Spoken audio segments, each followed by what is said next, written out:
يضلله فلا هادي له أشهد أن لا إله إلا الله وحده لا شريك له وأشهد أن محمدا عبده ورسوله اللهم صل وسلم على محمد وعلى آله وصحبه أجمعين أما بعد. Muslimin dan muslimat yang dirahmati oleh Allah Subhanahu wa taala sekalian, alhamdulillah kita dapat bersama-sama berhimpun pada malam ini untuk kita sambung semula perbincangan kita berkaitan dengan kitab yang ditulis oleh Al-Imam Al-Bukhari rahimahullah, iaitulah kitab Al-Adab Al-Mufrad. Dan insya-Allah hari ini kita akan sambung berbincangan dalam kitab ini pada bab yang ketujuh, Babu Uquqil Walidain. Bab pada membicarakan tentang derhaka kepada ibu dan bapa. Kata Al-Imam Al-Bukhari rahimahullah, Haddathana Musaddad qala haddathana Bishr ibn Mufaddal qala haddathana Al-Jurairi an Abdurrahman bin Abi Bakrah an abihi qala qala Rasulullah sallallahu alaihi wasallam ala unabbiukum bi akbaril kabair thalatha qalu bala ya Rasulullah qala al-ishraku billah wa uququl walidain wa jalasa wa kana muttaki'a ala wa qawlu zur ma zala yukarriruha hatta qultu laitahu sakat. Hadis ni merupakan hadis yang sahih daripada riwayat Al-Imam Al-Bukhari di dalam Al-Adabul Mufrad, dan Imam Bukhari juga meriwayatkan hadis ni di dalam kitab dia yang masyhur, iaitu kitab sahih. Imam Muslim juga meriwayatkan hadis ini dalam sahihnya. Maka hadis ini adalah hadis yang sahih. Maksudnya, kata Al-Imam Al-Bukhari rahimahullah, telah bercerita kepada kami hadis ini Musaddad. Katanya telah bercerita kepada kami hadis ini Bishr ibn Mufaddal. Katanya telah bercerita kepada kami hadis ini Al-Jurairi daripada Abdurrahman bin Abi Bakrah, daripada ayahnya.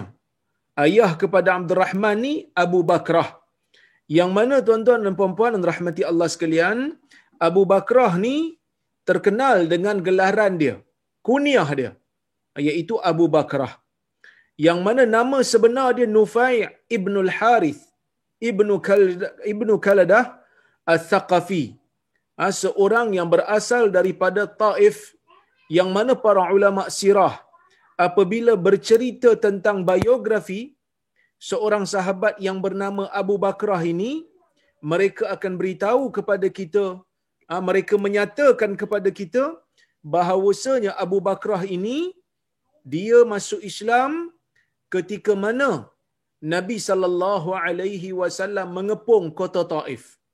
Ini merupakan di antara petanda yang Allah Azza wa Jal berikan kepada Nabi sallallahu alaihi wasallam, yang menunjukkan Allah Azza wa Jal telah memustajabkan doa nabinya, yang mana Nabi sallallahu alaihi wasallam sentiasa mengharapkan agar orang-orang di Taif ini dapat mengikut Nabi sallallahu alaihi wasallam dan mengikut ajaran Nabi sallallahu alaihi wasallam, seperti mana dalam sebuah hadis yang masyhur yang kita biasa dengar di dalam Sahih Al-Bukhari, ketika mana Nabi sallallahu alaihi wasallam ditanya oleh Aisyah radhiyallahu anha.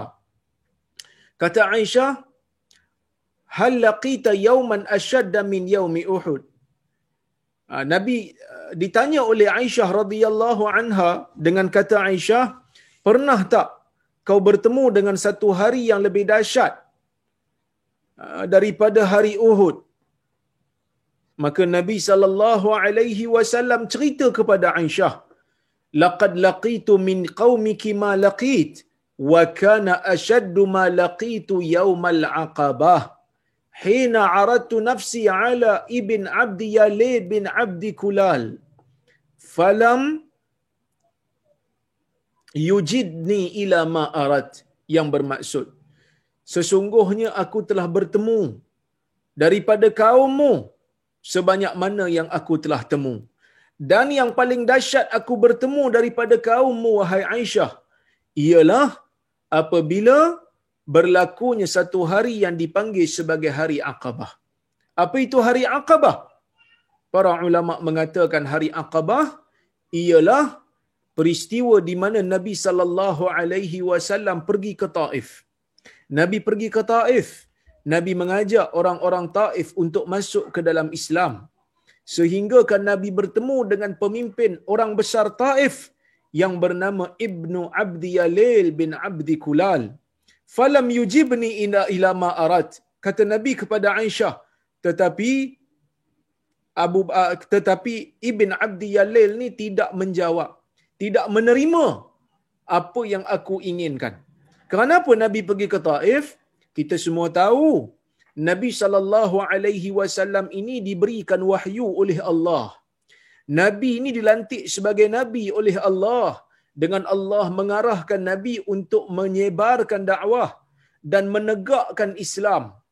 Apabila Nabi berada di Mekah, Nabi berdakwah kepada orang Mekah yang masuk ke dalam Islam. Pada masa itu majoritinya adalah orang-orang yang miskin, bekas-bekas hamba. Tidak ada golongan yang besar berpengaruh yang ramai masuk menjadi pengikut Nabi sallallahu alaihi wasallam.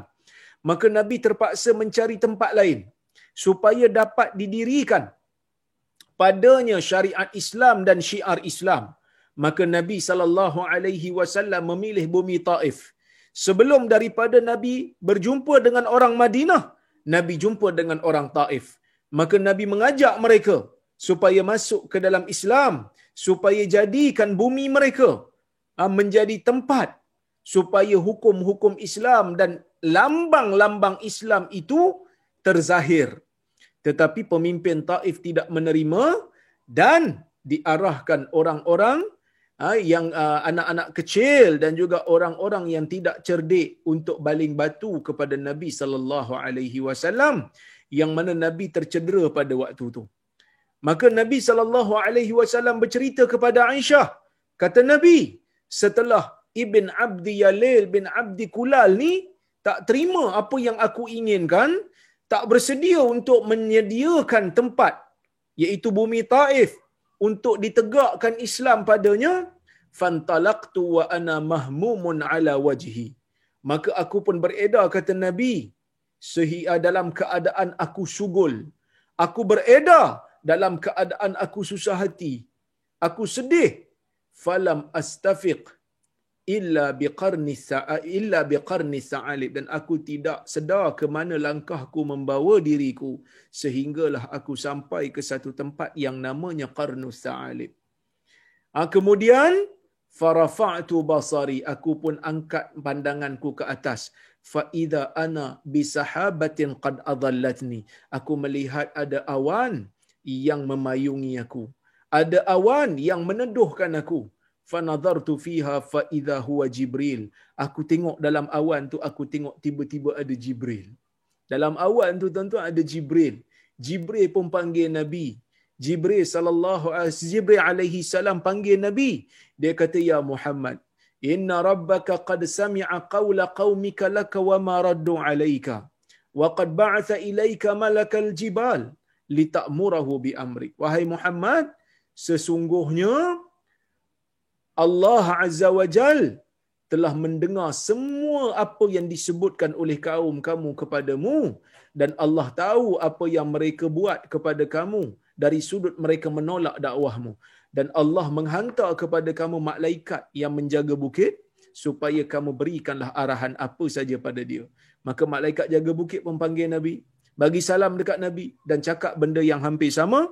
Maka Nabi SAW, malaikat ni kata, in syi'it utbiq alaikum al-akhshabain, jika kau mahu wahai Muhammad, aku boleh angkat dua bukit di kota Mekah dan aku boleh hempapkan ke atas mereka semua. Nabi SAW mengharapkan, Nabi sebut kepada malaikat itu, Nabi kata, bal arju ay yakhruja min aslabihim may ya'budullah wa la yusyriku bihi syai'a. Bahkan aku mengharapkan akan keluar daripada keturunan mereka golongan yang menyembah Allah dan tidak melakukan syirik kepada Allah. Jadi setelah daripada Nabi SAW kembali daripada Taif pada ketika itu, Nabi membina kekuatan. Nabi diterima oleh orang Madinah. Nabi menegakkan kerajaan Islam di Madinah, dan akhirnya setelah dibuka kota Mekah, setelah kota Mekah dibuka, Nabi SAW berjaya membuka kota Taif, dan itu menjadi penyebab kepada ramai di kalangan orang-orang Taif masuk ke dalam Islam, dan antaranya adalah Abu Bakrah radhiyallahu anhu. Dan Abu Bakrah ini tuan-tuan merupakan di antara sahabat yang agak lewat juga meninggal dunia. Dia meninggal pada tahun 51 Hijrah radhiyallahu anhu Abu Bakrah. Abu Bakrah mengatakan, qala Rasulullah sallallahu alaihi wasallam. Rasulullah sallallahu alaihi wasallam bersabda, ala unabbiukum bi akbaril kabair. Ingin tak aku sebutkan kepada kamu tentang dosa yang terbesar di kalangan dosa yang besar? Nabi sallallahu alaihi wasallam kata Abu Bakrah mengulangi soalan ni sebanyak 3 kali, dan ini merupakan perkara yang menjadi tabiat Nabi sallallahu alaihi wasallam. Seperti mana kata Anas bin Malik radhiyallahu anhu, Nabi ni bila bercakap terutama perkara-perkara yang penting, Nabi akan ulang. Nabi akan ulang, Nabi akan ulang, dan Nabi akan ulang. Dalam hadis ni, Nabi sallallahu alaihi wasallam ulang 3 kali. Ingin tak aku sebutkan kepada kamu? Ingin tak aku beritakan kepada kamu tentang dosa yang paling besar dalam kalangan dosa-dosa yang besar? Tuan-tuan, bila Nabi ulang 3 kali, sahabat kata, qalu bala ya Rasulullah. Mereka mengatakan, ya wahai Rasulullah, kami nak tahu. Ya. Maka Nabi sallallahu alaihi wasallam pun menyebutkan, qala al-isyraku billah. Nabi SAW kata, di antara dosa yang terbesar, di kalangan yang terbesar, yang pertama itu adalah syirik kepada Allah. Yang kedua, wa uququl walidain, menderhaka kepada ibu bapa. Wa jalasa wa kana muttaqi'a. Kemudian Nabi sallallahu alaihi wasallam duduk, yang mana sebelum tu Nabi duduk bersandar. Yang mana sebelum tu Nabi duduk bersandar, kemudian Nabi bangkit, Nabi duduk betul-betul tak bersandar lagi. Nabi kata, ala wa qauluz zur. Ketahuilah, yang ketiga ialah perkataan, ataupun dalam riwayat yang lain disebut wa syahadatuz zur. Dalam riwayat yang disebut penyaksian bohong, perkataan bohong dan perjanjian bohong. Mazala yukarriruha, dan Nabi mengulang-ulang perkataan ini. Hatta qultu, sehingga aku menyebutkan, laitahu sakat. Alangkah baiknya kalau Nabi SAW berhenti setakat ini, kerana perkataan Nabi itu sudah pun difahami. Tuan-tuan dan puan-puan yang dirahmati Allah Subhanahu wa taala sekalian, bila Nabi sallallahu alaihi wasallam mengulang soalan ni 3 kali, Nabi nak memberikan isyarat bahawasanya perkara yang Nabi sebut ini, perkara yang Nabi nak bagi tahu pada sahabat ini adalah perkara yang penting. Para ulama sebut, kenapa Nabi kalau nak sebut benda yang penting ni 3 kali? Ada yang kata yang pertama tu untuk mereka faham. Yang kedua tu untuk mereka yang pertama untuk mereka dengar, yang kedua untuk mereka faham, dan yang ketiga untuk mereka hafal. So kalau ulang kali pertama just dengar. Yang kedua nak bagi faham betul bila ulang. Yang ketiga nak bagi hafal. Ada juga yang kata yang pertama ni nak bagi bersedia untuk dengar, terima arahan. Yang kedua untuk memahami arahan. Yang ketiga untuk bertindak atas arahan. Itu hikmah yang disebutkan oleh para ulama. Tetapi kita tak nafi bahawasanya kalau benda yang penting, Nabi SAW akan ulang. Bahkan kalau siapa-siapa yang belajar dalam ilmu pendidikan pun, pedagogi, di antara teknik untuk menjadikan pelajar-pelajar kita ni ingat apa yang kita ajar, terutama benda-benda yang penting, kita kena ulang banyak kali. Kita kena ulang banyak kali supaya ulangan itu akan memberikan pengukuhan kepada pelajar. Nabi SAW telah praktikkan 1400 tahun dulu teori ini, yang mana Nabi kita yakin dan percaya merupakan guru yang terbaik di dalam dunia ini. Maka bila sahabat kata nak tahulah apa yang senarai dosa-dosa terbesar di kalangan yang terbesar ni. Bila Nabi SAW tanya kepada para sahabat, Hendak tak aku bagi tahu kepada kamu tentang dosa yang terbesar di kalangan dosa-dosa besar? Maka ia menjadi hujah kepada majoriti ulama yang mana mereka mengatakan dosa ni bukan satu level. Dosa ni ada dosa yang kita panggil sebagai dosa kecil, ada satu lagi yang panggil dosa ni sebagai dosa besar. Yang mana ini adalah pandangan majoriti. Dan di sana ada pandangan minoriti. Yang mana pandangan ni mengatakan dosa ni tak ada yang kecil. Semua dosa besar berlaku. Tetapi pandangan yang sahih, dosa ni ada dosa kecil, ada dosa besar. Apa beza dosa kecil dengan dosa besar? Dosa kecil boleh terampun ataupun boleh gugur, boleh dihilangkan dengan perlakuan ibadah. Seperti mana yang Nabi sallallahu alaihi wasallam sebutkan dalam banyak hadis, ambil wudu boleh mengampunkan dosa. Dosa keluar daripada anggota kita mengikut air wudu yang gugur ke bumi sehingga dosa tu keluar di celah jari kita. Dalam hadis yang lain Nabi sallallahu alaihi wasallam menyebutkan salat 5 waktu mengampunkan dosa. Nabi sallallahu alaihi wasallam menyebutkan sesiapa yang ditimpa musibah akan diampunkan dosa jika dia sabar. Jadi dosa-dosa kecil ni boleh terampun dengan ibadat yang kita buat, boleh terampun dengan musibah yang kena kat kita jika kita sabar. Tetapi dosa-dosa besar tidak boleh diampunkan melainkan hanyalah dengan taubat. Tuan-tuan dan puan-puan yang rahmati Allah sekalian, bila ulama kata ada dosa besar dan ada dosa kecil, ada dosa besar dan ada dosa kecil, dan inilah pendapat yang sahih berdasarkan hadis ni. Bahkan kalau kita tengok di dalam hadis-hadis Nabi sallallahu alaihi wasallam pun Nabi ada isyaratkan. Antaranya Nabi SAW sebut as-salawatul khams wa Ramadan wal jumu'ah ila al jumu'ah wa Ramadan ila Ramadan mukaffiratu ma bainahuma in ijtanabal kaba'ir atau majtunibatil kaba'ir atau kama qala, yang bermaksud salat 5 waktu jika dikerjakan, Jumaat ke Jumaat, Ramadan ke Ramadan, mengampunkan dosa yang berada di antara keduanya selagi mana ditinggalkan dosa besar. Bila Nabi SAW mengisyaratkan ada dosa besar, dalam Al-Quran juga mengisyaratkan adanya dosa besar, menunjukkan adanya dosa kecil. So apa beza dosa besar dan dosa kecil ni? Ya, ulama berbeza pendapat. Sebahagian ulama cuba untuk meletakkan definisi. Mereka kata dosa besar ni ialah dosa yang ada hukuman khusus, iaitu hukuman hudud di dalam dunia. Tetapi pandangan ni adalah pandangan yang kurang merangkumi kepada semua dosa-dosa besar. Kerana ada saja senarai dosa besar yang tidak ada hukuman hudud, tetapi ulama sepakat mengatakan ia adalah dosa besar. Antaranya adalah riba. Antaranya adalah yang kita panggil sebagai rasuah. Jadi tuan-tuan, apa yang disebut oleh para ulama yang sahih ialah seperti mana yang disebutkan oleh Al-Imam Al-Qurtubi. Dia kata al-kabirah kullu dhanbin khatamahu binarin aw ghadabin aw la'natin aw azab.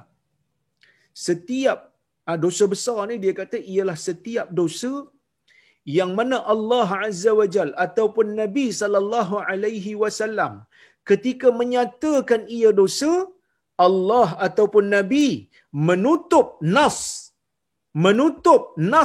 yang menyatakan ia adalah dosa dengan menyebut perkataan balasannya adalah neraka, ataupun balasannya adalah kemurkaan, ataupun balasannya adalah laknat, ataupun balasannya adalah azab. Mana-mana dosa yang disebut di dalam dalil dan disebut dengan salah satu daripada ganjaran-ganjaran buruk ini ataupun kita panggil sebagai ancaman ataupun azab-azab ini, maka ia tergolong sebagai perkara yang termasuk dalam dosa besar. Selain daripada itu, kalau dikatakan ia salah, maka ia termasuk di dalam dosa kecil. Baik, tuan-tuan dan puan-puan yang dirahmati Allah Subhanahu Itu yang pertamalah. Bila Nabi sebut macam tu, nak tak aku beritahu kepada kamu dosa yang terbesar dalam kalangan yang dosa besar? Pertama, ada dosa besar. Yang kedua, dalam kalangan dosa besar tu pun tak sama level. Ada yang lebih besar berbanding dosa yang lain. Maksudnya dosa besar tu dalam senarai dosa-dosa besar tu pun ada dosa yang lebih besar daripada dosa lain. Sebab itu Nabi kata, ingin tak aku khabarkan kepada kamu dosa yang terbesar di kalangan dosa-dosa besar. Maksudnya dosa besar di dalam dosa besar ni ada lagi besar daripada yang lain. Okey. Bila sahabat kata kami ingin tahu wahai Rasulullah, maka Nabi SAW menyebutkan al-isyraku billah. Dosa yang paling besar sekali di kalangan dosa-dosa besar ialah yang pertama melakukan syirik kepada Allah. Yang ni kita tahulah, yang mana tidak ada dosa yang lebih besar di dalam dunia ini melainkan daripada dosa syirik. Sebab itu bila seseorang itu terlibat saja dengan dosa syirik, semua amalan-amalan yang dia lakukan ketika mana dia syirik, sama ada perbuatan itu merupakan perbuatan ibadah ataupun perbuatan itu merupakan perbuatan kebajikan kepada manusia ataupun kepada makhluk lain, semua itu tidak akan dikira kerana dia telah melakukan syirik kepada Allah. Yang mana syirik ni memadam dosa-dosa yang lain. Kalau dia mati di dalam syirik, maka dia akan kekal masuk ke dalam neraka Allah dan tidak layak untuk mendapat pengampunan daripada Allah. Ini yang dimaksudkan dengan syirik kepada Allah. Innallaha la yaghfiru ay yushraka bih. Innallaha la yaghfiru ay yushraka bih wa yaghfiru ma duna dzalika liman yasha. Yang bermaksud sesungguhnya Allah Subhanahu wa taala sekali-kali tidak akan mengampunkan dosa orang yang melakukan syirik kepadanya. Allah Subhanahu wa taala tak ampunkan, walaupun Allah ni Maha Pengampun, tetapi ketetapan Allah, ya, sesiapa yang melakukan syirik kepadanya dan mati di dalam syirik, maka dia tidak ampunkan orang-orang yang melakukan dosa terbabit. Ya, baik. Wa yaghfiru ma duna dzalika liman yasha. Dan Allah Subhanahu wa taala mengampunkan dosa-dosa yang lain. Kalau kita terlibat dengan dosa yang lain, boleh jadi Allah Taala nak ampunkan. Tapi kalau mereka yang terlibat di dalam syirik, maka Allah Subhanahu wa taala terlibat dalam syirik dan mati dalam syirik. Kalau dia terlibat dalam syirik kemudian dia taubat dan kembali kepada agama semula, maka yang ni tidaklah dia kekal di dalam neraka. Baik. Tak adalah kekal kerana dia dah bertaubat. Baik. Kemudian tuan-tuan dan puan-puan rahmati Allah sekalian, bila Nabi SAW menyebutkan yang pertama ni syirik kepada Allah, dan kita tahulah Islam merupakan satu agama yang sangat anti kepada syirik. Kerana apabila seseorang ini terlibat di dalam syirik saja, maka ia telah memadam semua kebaikan dia. Semua kebaikan yang dilakukan sewaktu dia melakukan syirik itu tidak akan dikira oleh Allah, kerana dia telah melakukan satu kezaliman yang besar. Inna syirka la zulmun azim. Walaupun ada mungkin sebahagian orang yang kata, dia kata, ustaz, macam tak adil lah ustaz, orang duk buat syirik tapi lah masa yang sama dia baik, tiba-tiba pergi ke negeri akhirat, dia tiba-tiba tak dapat apa-apa balasan baik atas benda baik yang dia buat. Tapi kalau orang Islam yang jahat, orang Islam yang mencuri, orang Islam yang merasuah, orang Islam yang khianat, mereka ni walaupun mereka jahat dalam dunia, tetapi mereka Islam, walaupun masuk ke dalam neraka dulu, tapi akhirnya mereka akan masuk juga ke dalam syurga kerana ada iman. Saya katakan begini tuan-tuan, kita jangan tengok balasan itu hanya pada neraca ataupun kaca mata makhluk. Kena tengok daripada sudut yang berbeza. Saya bagi contoh. Yang ni contoh ni selalu saya buat, tapi oleh kerana mungkin ada tuan-tuan dan puan-puan yang baru saja mengikuti saya, maka saya nak bagi tahu. Ada satu manusia, dia masuk kerja di syarikat kita. Katalah saya ni ada satu syarikat, saya ada company. Saya panggil dia untuk jadi staff saya. Saya pun panggil dia, hari pertama dia lapor diri, saya bagi tahu, ni tugas awak. 1, 2, 3, 4. Ni tu tugas awak. Awak tolong buat tugas-tugas awak ni Ya, awak datang kerja 8 pagi, 5 petang, Isnin sampai hari Jumaat.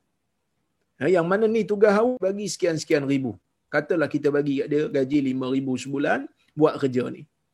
Dia pun ambil gaji, dia ambil segala kemudahan sebagai staff. Kalau sakit pergi klinik, company tolong bayar kalau dia pergi klinik panel. Semua tu dapat kelebihan tu. Tapi kerja pada company yang, dia kerja yang saya tugaskan pada dia, dia tak buat. Dia pergi, waktu kerja dia pergi company sebelah, dia pergi tolong company sebelah tu secara percuma. Dia tolong secara percuma. Apa orang sana nak buat, dia bantu secara percuma, dia tak minta apa. Kan? Jadi kalau kita tengok pada pandangan orang yang berada di company yang kedua, Mamat ni baik ke tak? Dia orang kata baiklah, tolong kami, tak minta bayar pun. Kalau tanya pada saya kata teruklah, seorang pekerja yang teruk.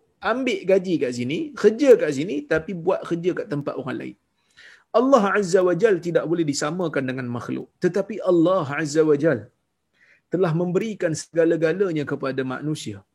Allah telah memberikan nikmat yang lebih daripada seorang company bagi kepada pekerja dia. Tetapi Allah minta kita untuk sembah dia. Akui dia sebagai Tuhan. Jangan mensekutukan dia dengan sesuatu yang lain. Maka tuan-tuan, seorang yang telah mengambil nikmat Allah yang pelbagai, ambil nikmat Allah, tetapi dalam masa yang sama, sepatutnya dia menyembah Allah, tapi dia tak sembah Allah. Apa dia buat? Dia pergi sembah benda yang tak ada kena-mengena dengan dia. Dia pergi sembah satu benda yang tak bagi apa pun nikmat kat dia. Dia minta kepada benda tu. Jadi, zalim tak dia? Zalim lah. Dia zalim pada diri dia sendiri. Maka, kita tak boleh tengok daripada satu sudut saja. Dan dalam nak memerangi syirik ini, Islam telah menutup pintu-pintu yang boleh membawa kepada syirik. Sebab tu kalau kita tengok di dalam hukum hakam ni, Nabi SAW dalam banyak keadaan menutup pintu supaya kita tak boleh terlibat dengan syirik, supaya kita dapat menjauhkan diri daripada syirik. Nabi SAW melarang umat Islam untuk percaya kepada khurafat. Nabi SAW tidak membenarkan umatnya untuk menyimpan patung melainkan patung yang menjadi mainan kanak-kanak ataupun patung-patung yang menjadi toy, yang menjadi mainan yang tidak ada unsur keagungan. Tetapi bila mana patung yang ada unsur keagungan itu tidak dibenarkan di dalam Islam kerana ia mungkin membawa kepada penyembahan. Begitu juga Nabi SAW tidak membenarkan umatnya ghulu, melampau kepada orang-orang saleh sehingga nanti akan menyebabkan kita menyembah orang-orang saleh seperti mana yang berlaku daripada kalangan umat Nabi Nuh, yang mana apabila mereka ini kematian orang-orang saleh, mereka buat patung untuk memperingati orang saleh. Pada peringkat awal bukan untuk disembah, tetapi akhirnya mereka menyembah patung-patung itu kerana kejahilan mereka. Maka oleh kerana itu tuan-tuan dan puan-puan yang dirahmati Allah sekalian, Nabi SAW menutup pintu-pintu yang boleh membawa kepada syirik kerana syirik ini merupakan dosa yang besar. Yang mana syirik ini apabila manusia itu terlibat padanya, maka dia akan memadamkan amal saleh yang dilakukan oleh manusia ketika mana dia berada dalam keadaan syirik tersebut. Baik, kemudian tuan-tuan dan puan-puan yang dirahmati Allah sekalian, ya.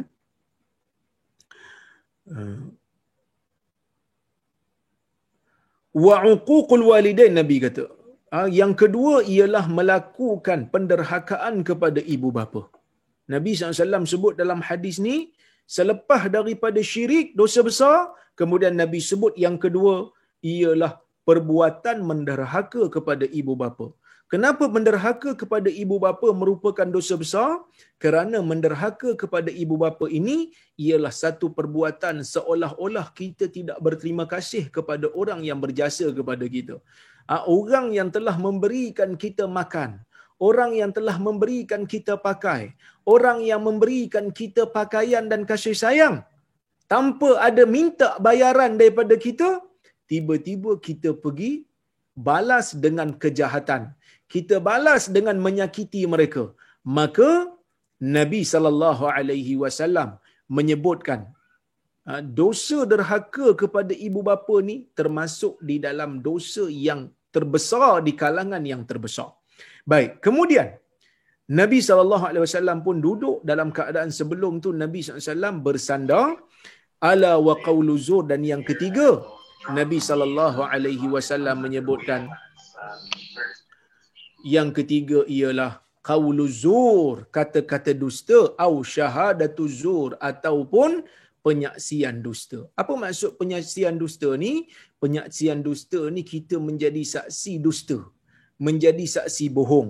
Yang mana tuan-tuan dan puan-puan rahmati Allah sekalian, para ulama menyebutkan menjadi saksi bohong ni dosa dia besar kerana dia mungkin terlibat dengan benda-benda dosa yang lain selain daripada dosa hanya sekadar berbohong. Cuma ulama berbeza pendapat. Saksi bohong ni ataupun perkataan bohong ni apa dia? Yang sampai nak selarikan dengan syirik pula ni. Kan? Al-Imam Nawawi rahimahullah, dia mengatakan para ulama mempunyai 3 takwilan. Ulama ada 3 pendapat tentang meletakkan makna kata-kata bohong ataupun penyaksian bohong. Sebahagian ulama mengatakan yang dimaksudkan dengan perkataan-perkataan bohong itu ataupun penyaksian bohong itu ialah kufur. Dia kata yang dimaksudkan oleh Nabi dengan penyaksian bohong dan kata-kata bohong ni kufurlah. Kerana orang yang berada dalam daerah kufur, orang kafir, sebenarnya dia sedang menyaksikan sesuatu yang bohong. Apabila dia beragama bukan dengan agama Islam, maka dia telah mendustakan apa yang dibawa oleh Nabi Muhammad sallallahu alaihi wasallam. Dia tak percaya. Dia tak percayalah apa yang Nabi Muhammad bawa, dan dia beramal dengan sesuatu yang bukan hidayah di sisi Islam. Ada yang kata gitu.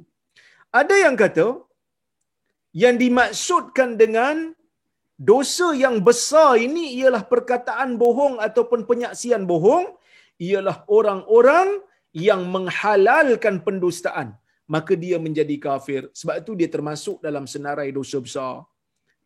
Ada juga yang kata yang dimaksudkan adalah bohong sungguhlah ataupun jadi saksi bohong sungguh. Jadi majoriti ulama hadis apabila membaca ataupun memaknakan hadis ni, mereka memaknakan penyaksian ataupun perkataan bohong ni memang penyaksian ataupun saksi bohong lah, bukan syirik. Kerana kalau dimaksudkan syirik ataupun orang yang menghalalkan yang haram, dia menjadi kafir. Yang ni tak perlu untuk disebut, kerana sebelum daripada Nabi menyebut penyaksian bohong ni, Nabi telah pun sebut benda yang confirm kafir, iaitulah melakukan syirik kepada Allah. Jadi makna yang sebenarnya ialah makna yang sebenarnya adalah memang berbohong, iaitu menjadi saksi bohong. Kenapa saksi bohong ni termasuk dalam senarai dosa-dosa besar? Antara yang disebutkan oleh para ulama ialah yang pertama sekali, bila jadi saksi bohong, pertama dia membohonglah, kan? Pertamanya dia berbohonglah. Yang mana berbohong ni perkara yang dilarang oleh Nabi sallallahu alaihi wasallam. Yang mana dalam hadis Nabi sallallahu alaihi wasallam menyebutkan wa innal kadhib yahdi ila al-fujur, kerana atau kama qala, yang mana Nabi sallallahu alaihi wasallam menyebutkan dalam sebuah hadis pembohongan ini boleh membawa kepada kejahatan dan dia membawa kepada neraka. Ini pertama, bila bohong. Orang Islam dia tak boleh berbohong, kerana berbohong ni merupakan dosa. Itu pertama. Yang kedua, apabila dia berbohong dalam penyaksian dia, dia telah melakukan kezaliman kepada orang yang dia tuduh, kepada orang yang dia kata buat jahat. Sebenarnya orang tu tak jahat, tapi dia sebagai saksi dia bohong, dia kata orang tu jahat. Maka dia telah menzalimi orang tu dengan dia meletakkan sesuatu bukan amalan orang tersebut, maka dia telah menzalimi. Dia telah menzalimi orang tersebut, sama ada pada badan dia, anggota badan, ataupun pada harta. Okey. Yang ketiga, dia juga telah melakukan kezaliman kepada orang yang dia berbohong bagi pihaknya. Katalah dalam mahkamah ni, orang yang mendakwa orang lain pakat dengan saksi ni. Hang cakap macam ni. Hang bohong je tak apa. Aku nak bagi dia kena tangkap. Dia walaupun dia rasa dia membantu orang yang minta dia menjadi saksi secara bohong ni bagi kepentingan orang ni, tetapi sebenarnya secara tidak langsung dia sebenarnya telah menzalimi orang ni apabila dia menyediakan dirinya sebagai pembantu kepada kejahatan. Sebagai pembantu kepada kejahatan. Baik. Jadi dia jangan sangka orang buat saksi palsu ni, buat saksi bohong ni just untuk nak zalimkan orang yang dia nak tangkap aja, nak humban dalam penjara je. No, sebenarnya dia juga sedang menzalimi orang yang dia bantu. Tempat untuk orang ni makan ataupun dapat hak yang bukan hak dia. Sebab itu dalam hadis Nabi SAW menyebutkan, faman qaditu min haqqihi syai'an fala ya'khudh innama qata'tu lahu qit'atan minan nar. Sebuah hadis yang sangat masyhur yang mana Nabi SAW berpesan kepada orang-orang yang masuk ke dalam mahkamah. Jumpa Nabi SAW, Nabi jadi hakim. Yang mana Nabi kata dalam hadis tersebut, innama ana basyarum mislukum. Sesungguhnya aku ni manusia macam kamu. Wa innakum latakhtasimuna ilai. Dan kamu ni bergaduh bila kamu berbeza-beza, berbantah-bantah tentang hak, kamu datang jumpa aku. Wa inna ba'dakum yakunu wa la'alla ba'dakum yakunu lebih pandai berhujah. Faqaditu lahu nahwa ma sami'tu minhu, dan aku memberikan kemenangan kes ni kepada dia berdasarkan kepada apa yang aku dengar hujah. Faman qaditu lahu min haqqi akhihi syai'an fala ya'khudh. Sesiapa yang aku berikan kepada dia hak saudaranya, bukan hak dia tapi hak orang lain, Nabi bagi kat dia berdasarkan apa yang Nabi dengar, dia bohong. Ada saksi pun saksi bohong. Nabi kata kalau aku bagi kemenangan kes itu kepadanya, aku kata ni hak dia, sedangkan itu bukan hak dia, sebaliknya adalah hak saudara dia. Jangan ambil, kerana aku potongkan bagi dia, sebenarnya aku potongkan bagi dia satu potongan daripada api neraka. Maksudnya orang yang bagi penyaksian yang bohong ni, dia sebenarnya bukan membantu orang yang dia bohong bagi pihak dia, tetapi dia juga sedang menzaliminya. Dia membinasakan diri dia dan membinasakan orang yang dia bohong, yang dia kata orang ni jahat sedangkan orang ni tak jahat. Dia juga menzalimi menzalimi orang yang didakwa, menzalimi juga orang yang mendakwa. Jadi dia menzalimi ketiga-tiga pihak. Diri dia pun sama dengan dia berbohong, dia menzalimi orang yang didakwa. Orang yang didakwa tak salah, dia kata salah. Dia juga menzalimi orang yang mendakwa. Orang yang mendakwa itu dia berikan hak yang bukan hak dia. Maka hati-hati orang yang berdusta dalam penyaksian ini. Ini dosa besar. Ya? Baik. Dan dia juga mengambil benda yang Allah Ta'ala haramkan, ataupun mungkin dia terlibat dalam perkara yang menghalalkan apa yang Allah haramkan. So Nabi SAW ulang perkataan ni. Cakap bohong, saksi bohong. Nabi SAW sebut sehingga Abu Bakrah kata Nabi mengulang-ulang perkataan ini, sehingga aku mengatakan alangkah baiknya kalau Nabi diam, kerana aku kesian dengan Nabi SAW ulang banyak kali benda yang telah pun difahami. Tuan-tuan dan puan-puan rahmati Allah Subhanahu Wa Taala sekalian, kenapa Nabi mengulang penyaksian bohong ini? Ya, Ibn Hajar mengatakan, dia mengatakan bahawasanya di antara sebab, ya, Nabi SAW ini mengulang perkataan saksi bohong ni berkemungkinan kerana sebab untuk menjadikan seseorang ini berbohong dalam penyaksian ialah sebab yang banyak, iaitu mungkin kerana permusuhan. Dia tak suka dengan orang ni, dia jadi saksi tuduh orang ni sedangkan orang ni tak buat. Dia jadi saksi kata memang dia buat jenayah ni sedangkan dia tak buat. Baik. Mungkin kerana dia dengki, mungkin kerana permusuhan, mungkin kerana dia dengki. Jadi sebab-sebab ni menjadikan penyaksian bohong ni mudah untuk dilakukan dan tak disedari ia termasuk dalam dosa besar. Sebab tu Nabi ulang nak bagi kita sedar bahawasanya benda ni benda yang bahaya. Begitu juga Benda ni senang untuk dilakukan. Ringan di atas lidah kita untuk tuduh orang dalam mahkamah. Ringan di atas lidah kita untuk menipu di dalam mahkamah. Bagi tahu bersalah sedangkan dia tak bersalah. Ringan di atas lidah. Tetapi ia besar pada kesannya. Dan yang keempat, orang yang bercakap bohong, memberikan penyaksian dusta ni, ada kalanya tuan-tuan dan puan-puan rahmati Allah sekalian, dia merasakan dia sedang membantu saudaranya yang mendakwa. Sedangkan dia sebenarnya membinasakan. Jadi kadang-kadang sebab ada kepentingan diri. Sebab ada kepentingan diri maka dia menipu. Sebab itu tuan-tuan dan puan-puan rahmati Allah sekalian, Nabi mengulang perkara ni banyak kali supaya kita sedar bahawasanya benda ni benda yang bahaya. Dan bila sahabat kata alangkah baiknya kalau Nabi diam, kerana para sahabat sangat-sangat sayang kepada Nabi dan beradab dengan Nabi sallallahu alaihi wasallam, mereka tak mahu Nabi sallallahu alaihi wasallam berada dalam keadaan susah hati dan penat. Sebab tu dia kata alangkah baiknya kalau Nabi berhenti sekarang, kami telah pun memahaminya. Baik. Kita tengok hadis yang berikutnya. Baik, hadis yang ke-16. Haddatsana Muhammad ibnu Salam qala akhbarana Jarir. Kata al-Imam al-Bukhari, qala al-Imam al-Bukhari haddatsana Muhammad ibnu Salam qala akhbarana Jarir an Abdul Malik bin Umair an Warrad katib al-Mughirah ibn Syu'bah qala kataba Muawiyah ila al-Mughirah uktub ilayya bima sami'ta min Rasulillah sallallahu alaihi wasallam. Qala Warrad fa amla alayhi wa katabtu biyadi inni sami'tuhu yanha an kathrati su'al wa idha'ati al-mal wa an qila wa qal. Kata al-Imam al-Bukhari telah bercerita kepada kami hadis ini Muhammad ibnu Salam, katanya telah mengkhabarkan kepada kami Jarir daripada Abdul Malik bin Umair daripada Warrad yang merupakan penulis kepada Mughirah bin Syu'bah.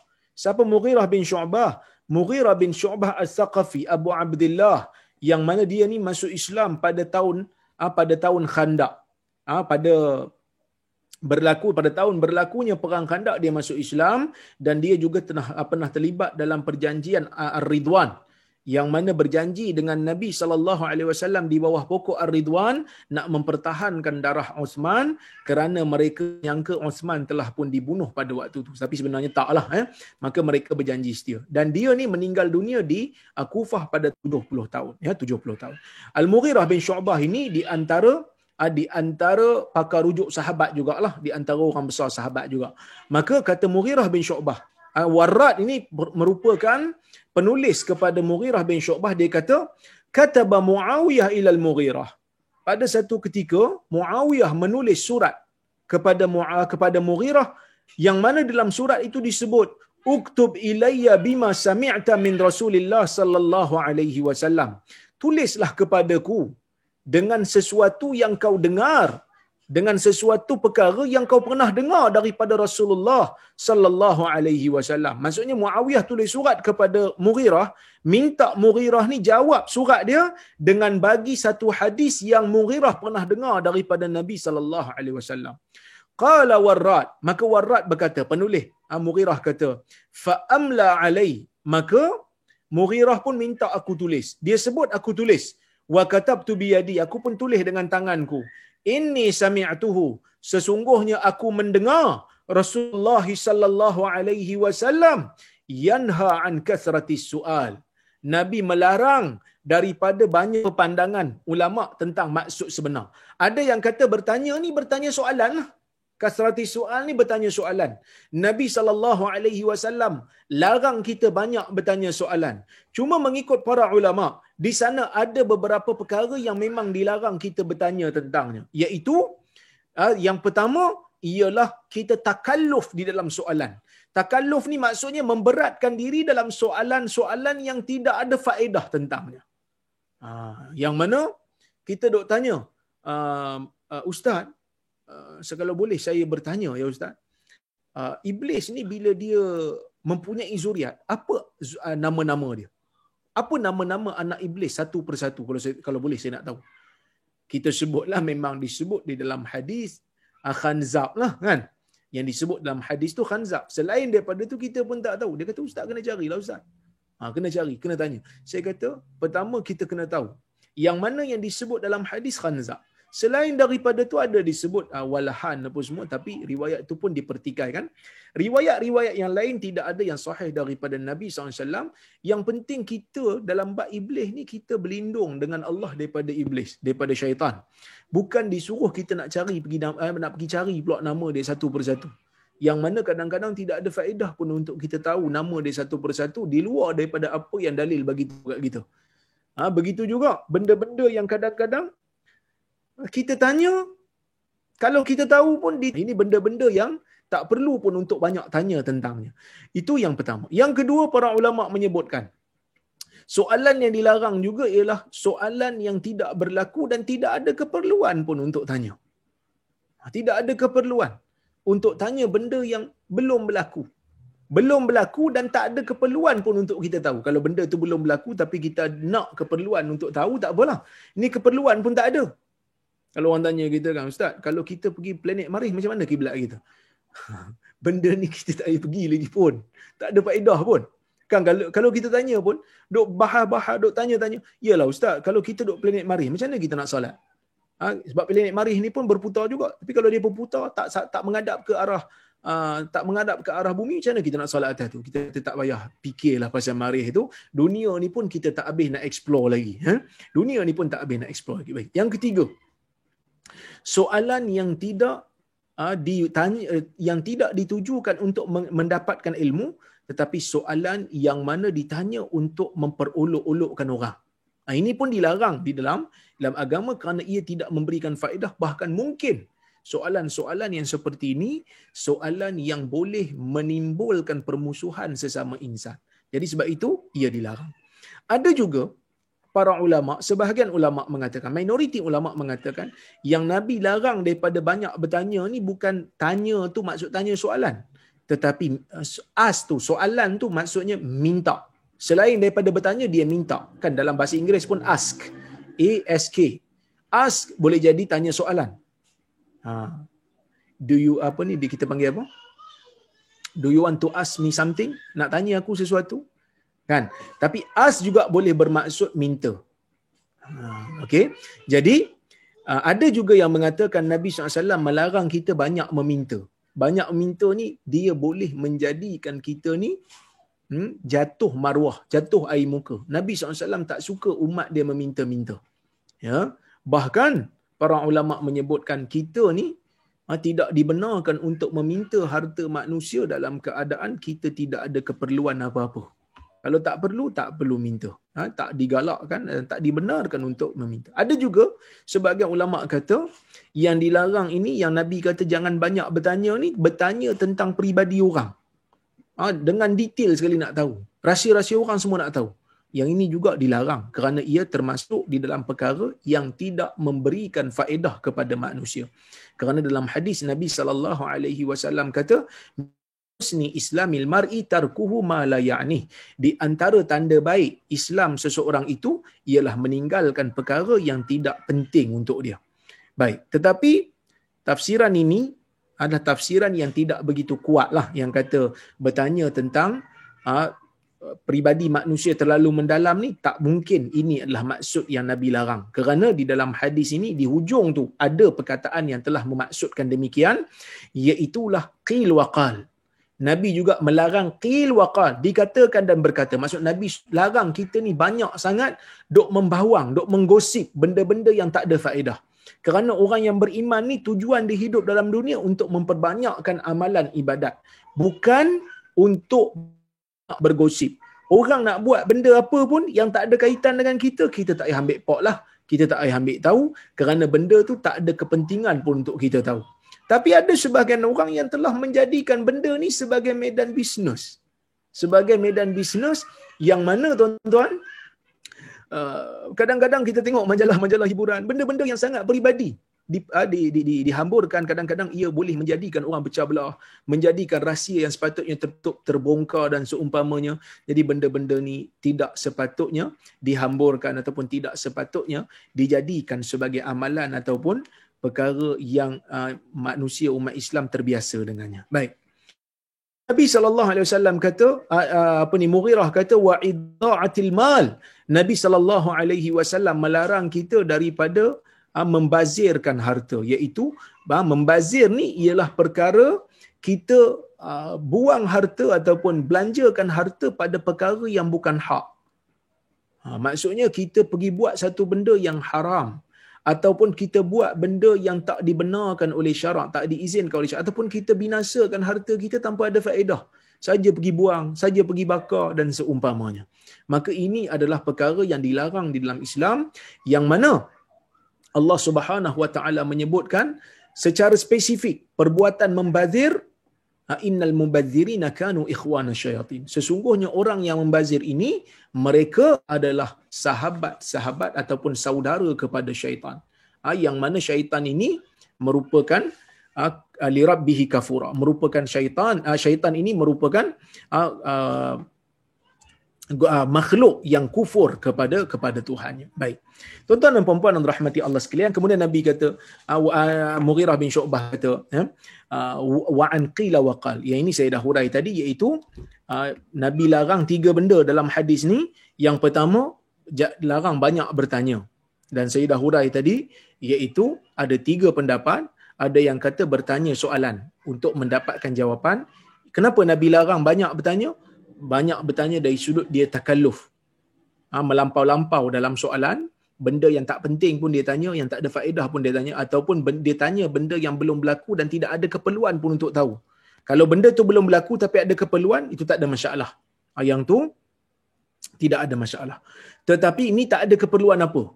Ataupun soalan-soalan yang mana dia tanya tu, tanya untuk istihza, tanya untuk memperolok-olokkan manusia yang lain.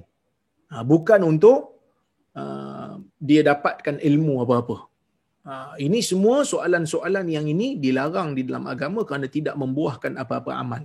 Ada juga yang mengatakan soalan yang dimaksudkan dalam hadis ni adalah minta harta pada manusia dalam keadaan dia tak ada keperluan. Jangan banyak sangat minta, kerana dia boleh menggugurkan ataupun menjatuhkan air muka. Dan Nabi SAW menyebutkan jangan banyak bertanya, jangan banyak bertanya soalan yang tak ada faedah lah, dan jangan banyak membazirkan harta. Jangan membazirkan harta, kerana harta ni merupakan perkara yang dipelihara dalam agama. Menjaga harta merupakan maqasid. Manusia tidak mampu untuk hidup jika tidak ada apa-apa harta di sisi dia. Jadi dia merupakan perkara yang termasuk dalam daruriyat, perkara-perkara yang mesti ada pada manusia untuk meneruskan kehidupan. Dan wa'an qila waqal, dan jangan terlalu banyak cakap, jangan terlalu banyak menukilkan cakap orang, kerana mungkin kita akan terlibat di dalam mengumpat, mungkin kita akan terlibat dalam mengadu domba. Tak ada benda baik nak sebut, diam. Man kana yu'minu billahi wal yaumil akhir falyaqul khairan aw liyasmut, atau kama qala. Nabi SAW menyebutkan, sesiapa yang beriman kepada Allah dan hari akhirat, maka berkata baiklah, jika tidak, diam. Jika tidak, diamkan diri.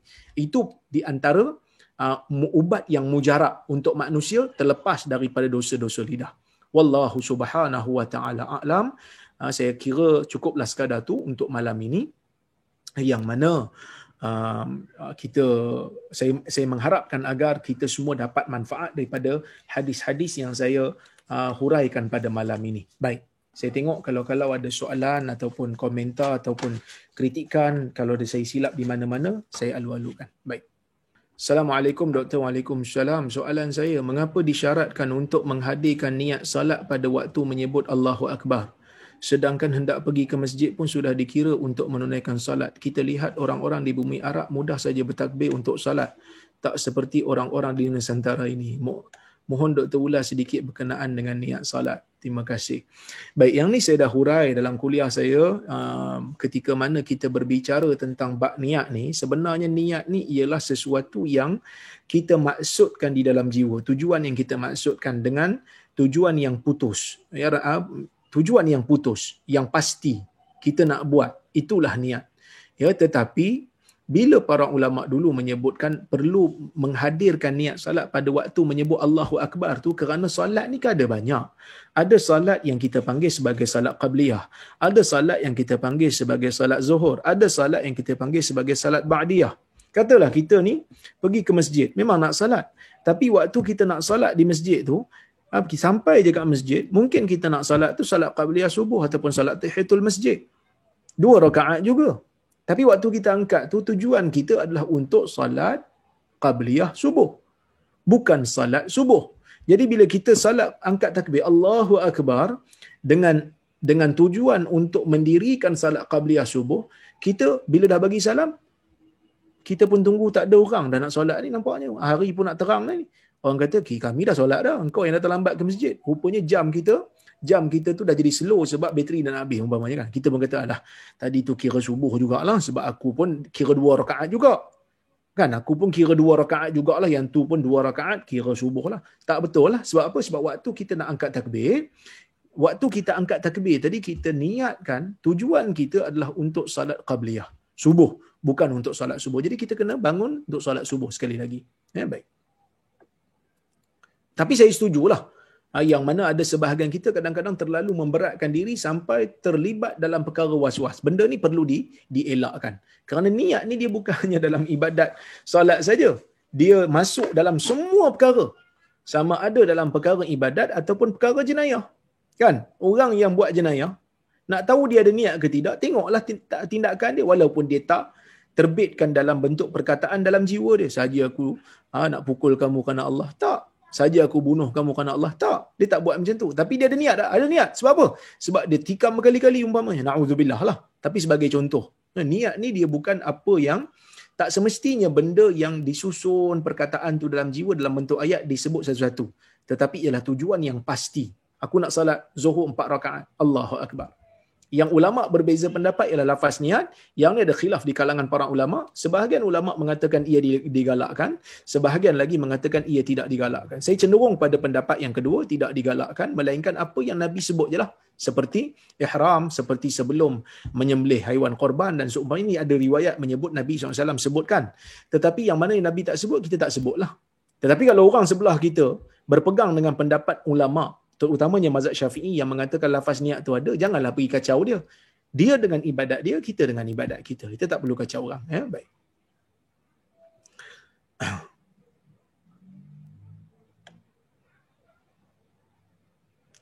Assalamualaikum warahmatullahi wabarakatuh. Waalaikumsalam. Doktor, soalan dari seorang penghuni di Eropah melalui saya.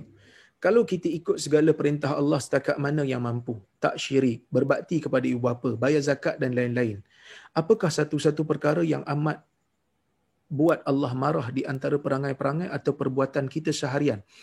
Tuan-tuan dan puan-puan rahmati Allah sekalian, apabila kita Allah Ta'ala wajibkan, kita lakukan perkara yang Allah Ta'ala kata ia sunat, Nabi kata ia sunat, kita tak syirik, kita berbakti pada orang tua, dan kita tak tahu kita ni dah buat dosa ke tidak, itu merupakan, kita tak tahu, tapi kita tak sucikan diri, cuma kita mengharapkan Allah Azza wa Jal telah memberikan kurnia yang besar kepada kita, kerana kita tak tergerak hati nak buat benda-benda yang dilarang oleh Allah. Tapi kalau kita terbuat pun ruang taubat masih ada. Ya, jadi kita tak perlu untuk terlalu meletihkan diri nak cari benda-benda yang kita tak pasti. Kita teruskan apa yang berada di hadapan kita, kita buat benda-benda yang Allah Ta'ala wajibkan, kita banyakkan perkara-perkara yang Allah Ta'ala kata ia sunat ataupun Nabi kata ia sunat, maka kita buat. Kerana kita nak memperbanyakkan amalan kita dan teruskan beristighfar, teruskan bertaubat, tidak ada masalah. Ya, kerana kita manusia yang lemah, pastinya kita ada salah dan silap. Yang mana tuan-tuan dan puan-puan rahmati Allah sekalian, Nabi SAW menyebutkan Allah merupakan Tuhan yang bersifat rahmat. Orang yang buat dosa pada waktu siang, Allah Ta'ala terima taubatnya kalau dia bertaubat pada waktu malam. Kalau katalah dia buat dosa pada waktu malam, Allah terima taubatnya pada waktu siang esok kalau dia bertaubat. Maksudnya Allah Ta'ala sentiasa menerima taubat. Ya, baik.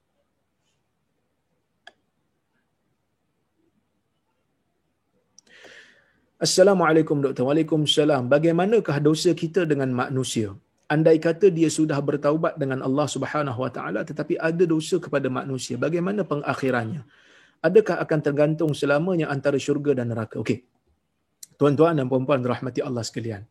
Pertamanya, saya sebutkan, ulama Islam apabila meletakkan rukun taubat ataupun syarat taubat, mereka mengatakan taubat ni yang pertama, tinggalkan dosa yang kita buat. Itu pertama. Dia tak boleh kata dia taubat tapi dalam masa yang sama dia duk buat benda dosa tu. Yang kedua, dia mesti menyesal dengan apa yang dia buat. Dosa yang dia buat tu dia menyesal. Dia kata aku menyesal sungguh. Kalau dia berbangga, dia tak nama taubat. Kerana benda tu dosa. Nak jadikan dia ni bersih daripada dosa tu, dia mesti menyesal. Dan yang ketiga, mesti ada azam tak mau buat lagi lah. Dia mesti ada azam waktu dia taubat tu. Okey. Itu kalau dosa dengan Tuhan. Kalau dosa dengan manusia, dia kena pergi minta halal lah. Sebab tu Nabi SAW sebut dalam sebuah hadis kan, man kana indahu madlimatun li akhihi falyatahallalha al-yawm. Nabi kata siapa-siapa yang ada kezaliman yang dia buat daripada saudaranya, dia buat satu kezaliman pada saudaranya, minta halal segera hari ini, sebelum datang satu hari yang mana tidak ada dinar dan dirham untuk dibayar. Jadi kalaulah kata kita ni ada dosa dengan manusia, kena pergi minta maaf kat dia. Kena pergi minta maaf kat dia. Kalau katalah kita ambil hak dia, kena pergi minta maaf kat dia. Kita kena minta maaf, kita minta halal. Kalau dia tak halal kan, kita kena bayar. Kita kena bayar. Tapi kalau kita minta maaf kat dia, ustaz, dia tak terima. Di sana ada riwayat yang menyebutkan siapa yang kawan dia, saudara Islam, dia minta maaf, dia tak maafkan, orang tu akan berdosa. Tetapi riwayat ini, sekadar kajian saya, riwayat-riwayat yang menyebutkan perkara ini tidak begitu kuat. Sebaliknya riwayat-riwayat yang kuat mengatakan memang ada hak orang yang dizalimi ini untuk memaafkan ataupun tidak. Tetapi Islam sangat-sangat menganjurkan orang lain minta maaf kat dia. Islam sangat-sangat menganjurkan supaya orang ni maafkan. Kenapa? Kerana maafkan ni juga dianggap sebagai sedekah, dianggap sebagai perkara baik. Dianggap sebagai perkara baik. Orang tu dapat pahala juga. Jadi kalau dah tak maafkan macam mana? Kita kena usaha sampai dia maafkan. Kalau tak, pergi negeri akhirat, kita kena bayarlah dengan pahala kita.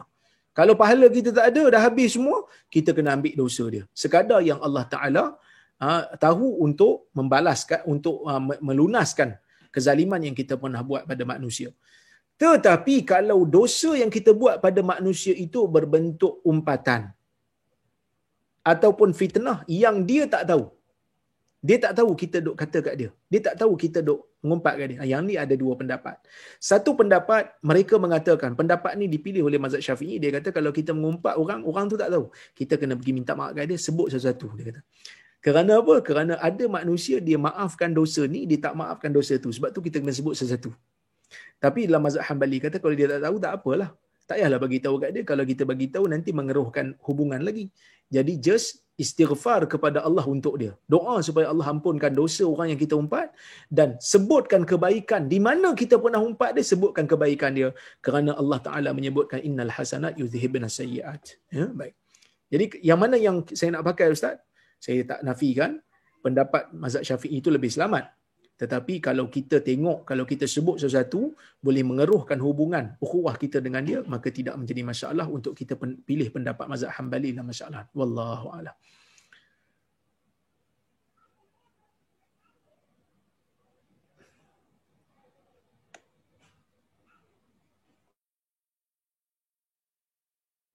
Soalan ni banyak kali dah tanya ni pasal isteri ni, calon isteri, calon suami. Ya.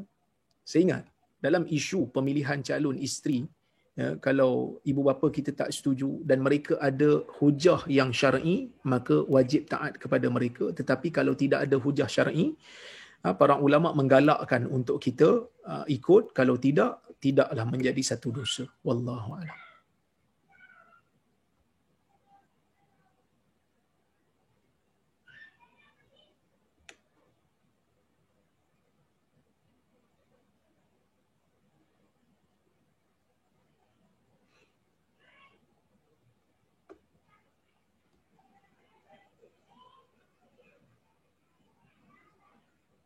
Ustaz, ada yang sebut sesiapa yang percaya golongan istana tidak boleh dipertikai perbuatan dan kata-kata mereka, bererti dia telah mempertuhankan manusia. Pencerahan Ustaz.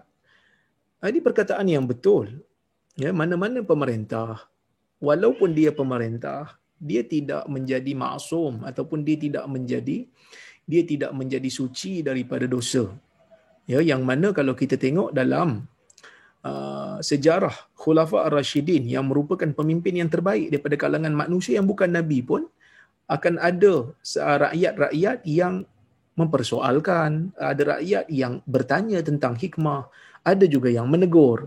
Ini semua menunjukkan di dalam Islam check and balance tu ada. Bukan bermakna bila jadi pemerintah maka dia betul dalam semua perkara. Cuma cara nak tegur tu kena betul lah. Janganlah kita pergi maki kerana dia ada kedudukan. Umpamanya kan.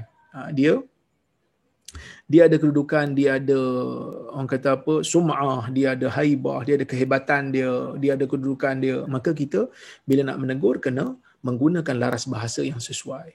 Ya, baik.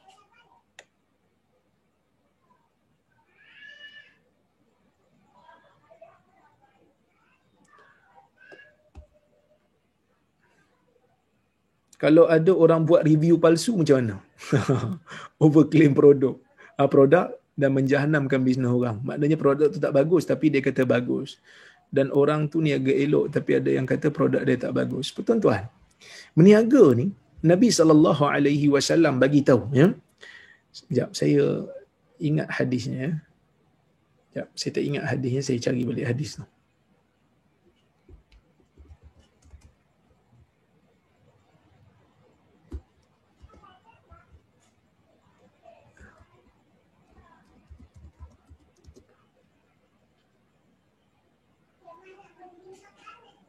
Saya tak ingat ada perkataan yang Nabi SAW ni memang tak benar kan?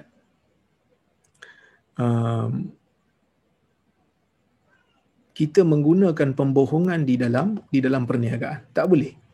Yang mana pembohongan ni tidak mendatangkan keberkatan. Mungkin untung, tapi berkat tak ada. Berkat tak ada. Saya lupa dah hadis tu. Kejap saya cari kalau saya jumpa.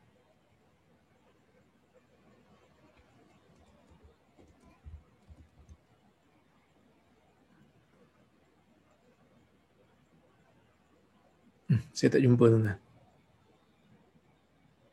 Tak apa. Tapi yang pentingnya tidak boleh kita menggunakan pembohongan. Tidak boleh kita menggunakan pembohongan untuk kita melariskan apa-apa produk. Kerana kita telah menzalimi orang lain dengan kita menipu dia. Ya, kita menipu dia yang mana perbuatan menipu ni sekali-kali tidak akan mendatangkan keberkatan. Tidak sekali-kali mendatangkan keberkatan kepada perniagaan kita walaupun mungkin kita untung sekejap. Tetapi untung itu tidak akan bertahan lama. Okey, ni hadis yang saya jumpa. Ya, dia kata fa in sadaqa, Nabi kata al-bay'ani bil khiyar ma lam yatafarraqa. Dua orang yang berjual beli mempunyai pilihan selagi mana mereka tidak berpisah. Okey. Fa in sadaqa wa bayyana. Jika keduanya bercakap benar dan keduanya menjelaskan betul-betul. Dia jelaskan betul-betul kalau ada aib ke, kalau ada benda tak elok pada barang yang dia niagakan tu disebut. Bila dia dua-dua bercakap betul, dua-dua menjelaskan apa yang perlu dalam akad, burikalahu ma fi bai'ihima. Akan diberikan keberkatan kepada mereka berdua dalam jual beli mereka. Wa in katama wa kadzaba, kalau keduanya menyembunyikan ataupun menipu, muhiqat barakatu bai'ihima, akan dihilangkan keberkatan pada jual beli mereka. Hilang keberkatan. Jadi yang ni Nabi SAW sebutkan kepada orang yang berniaga. Tetapi orang yang membuat pembohongan sehingga orang lain beli juga adalah sesuatu yang salah juga. Okey.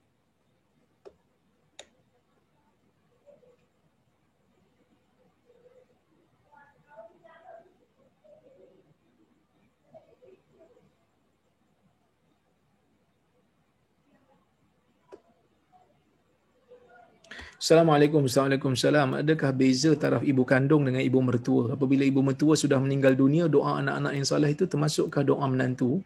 Pertama, tuan-tuan, Waalaikumsalam, saya jawab soalan salam. Ada bezalah ibu kita dengan ibu mertua. Mana sama ibu kita yang lahirkan kita, yang menyusukan kita, yang beri kasih sayang daripada kecil pada kita. Mana sama dengan ibu mertua? Jadi ibu bila disebut ibu adalah ibu sebenar. Tetapi ibu mertua kena hormat ke? Kena hormatlah. Kenapa? Kerana dia lebih tua daripada kita. Dalam hadis Nabi SAW mengatakan bukan daripada kalangan kami. Laisa minna man lam yarham saghirana walam yuwaqqir kabirana atau kama qala. Nabi kata bukan daripada kalangan kami orang yang tidak mengasihi orang-orang muda daripada kalangan kami dan tidak menghormati orang-orang yang lebih tua. Jadi kalaulah kata kita doa untuk ibu mertua kita, kita doa ni sampai walaupun kita bukan anak kandung dia, sampai kerana di dalam dalil-dalil menunjukkan bahawasanya kita juga berdoa untuk orang-orang yang telah mendahului kita. Dengan iman, kita juga berdoa kepada Nabi Muhammad SAW dengan selawat. Kita doa kepada Allah supaya Allah menselawat ke atas Nabi Muhammad. Walaupun Nabi Muhammad bukan ayah kandung kita. Jadi doa kepada manusia ni siapa pun dia, walaupun dia bukan ibu kandung kita, sampai. Tetapi Nabi kata yang terputus amalan tu kerana Nabi nak isyaratkan anak soleh ni merupakan amalan kita. Anak soleh amalan kita kerana kita yang didik anak tu. Ya, baik.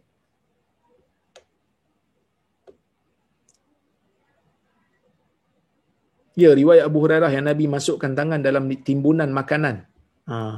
Itu pun merupakan perkara yang menjadi dalil kepada salahnya orang yang menyembunyikan kecacatan pada produk yang dijual.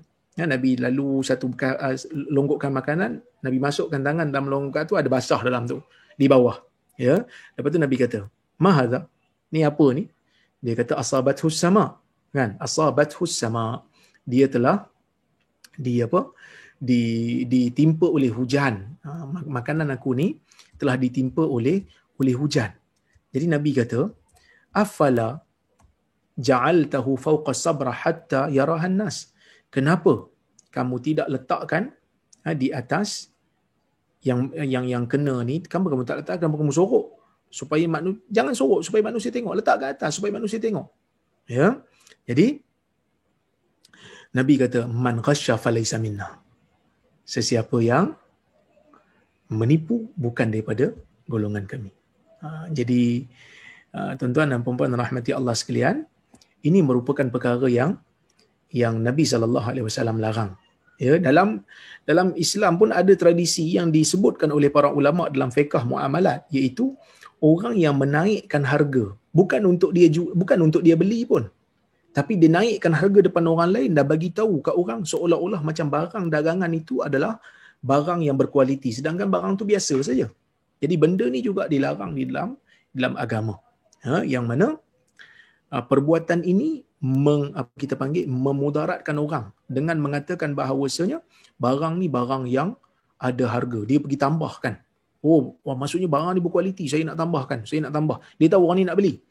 Dia bukan nak beli pun, tapi dia naikkan harga depan orang ni supaya orang ni terpedaya, terpesona. Ini juga perkara yang disebut oleh para ulama dengan najash, iaitu menaikkan harga pada orang lain bukan untuk membeli tetapi untuk memperdayakan orang.